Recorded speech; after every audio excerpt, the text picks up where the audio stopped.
Hola from Barcelona! Today, ipapakita ko naman sa inyo kung paano kami gumawa ng chorizo. So tara, samahan nyo ako. Nilalakad ko lang papunta sa production area namin ng Cold Cuts kasi malapit lang siya sa shop. At ito nga, nagdarasal ako na sana ay gumagawa sila ng chorizo today kasi ang dami nag-request sa inyo. At ito nga, sinuwerte tayo today. So, Karma will teach us and show us from scratch kung paano gawin ng Spanish chorizo. So, ang ginagamit daw sa paggawa ng chorizo ay ang pork loin. Hinihiwa niya ito tapos kailangan alisin daw ang balat ng baboy. Kailangan make sure na walang mapasamang maliliit na buto or matitigas na ugat. Madaling alisin ng balat lalo na daw kung matalas ang kutsilyo mo. Eto, ganito daw talaga gumawa ng chorizo noong unang panahon na wala pang machine. Kinakamay lang daw talaga. Kailangan mo lang ng pie para sa mabilising paglalagay ng karne sa bituka ng baboy. Pero kung wala, okay lang din daw. Kasi malalaking bituka naman ang gagamitin natin sa paggawa ng chorizo. Itong nakikita nyo ay ang tinatawag na katalana. Ilalaga ito para maluto, papalamigin, tapos pwede na siyang kainin like hams. So, ito i-grind na natin ang karne. Uulitin ng 2 beses para mas madali siya kainin. Ito lang daw ang kailangan mong ingredients. Pork loin, paprika or pimenton de la vera, salt and pepper, water, fresh garlic, spicy paprika naman kung gusto mo medyo spicy. Ilalagay na natin ating mga spices sa karne, tapos imimix lang natin sila together. Hahayaan lang natin umikot ito ng 2 minutes. Kung nakikita nyo, nilalagay niya ito ng paunti-unti.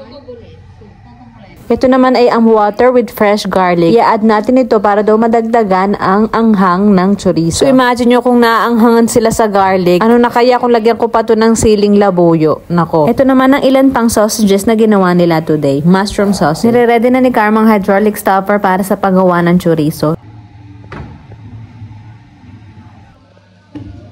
Lagyan na natin ang karne at ito naman yung mga bituka na gagamitin natin. Iba't ibang size yan. Depende sa cold cuts na gagawin.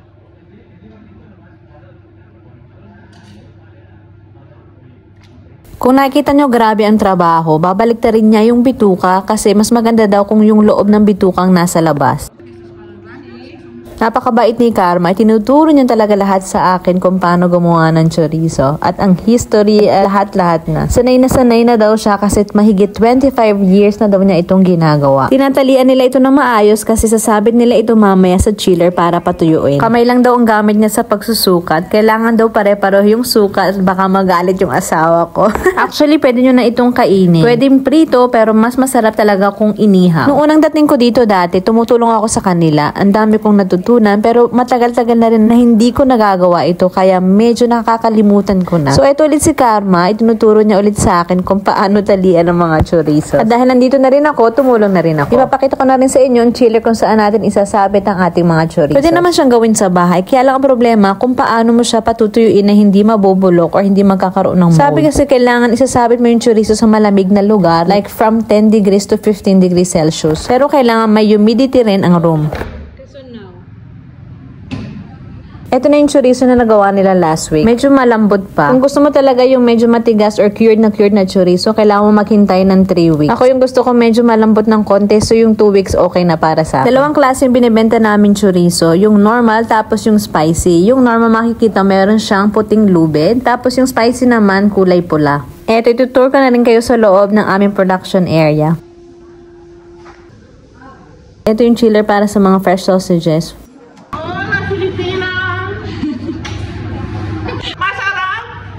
Dito naman kami gumagawa ng hams. Dito nilalagay yung karne. Ay, sarado. May laman.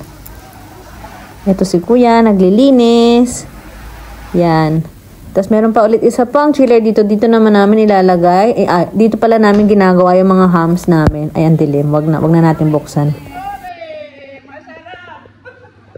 Andito na ako sa shop guys, tara balutin natin tong chorizo para sa akin. So andito yung asawa ko, i-demonstrate niya sa inyo kung paano namin ito ibenta. Ganyan lang.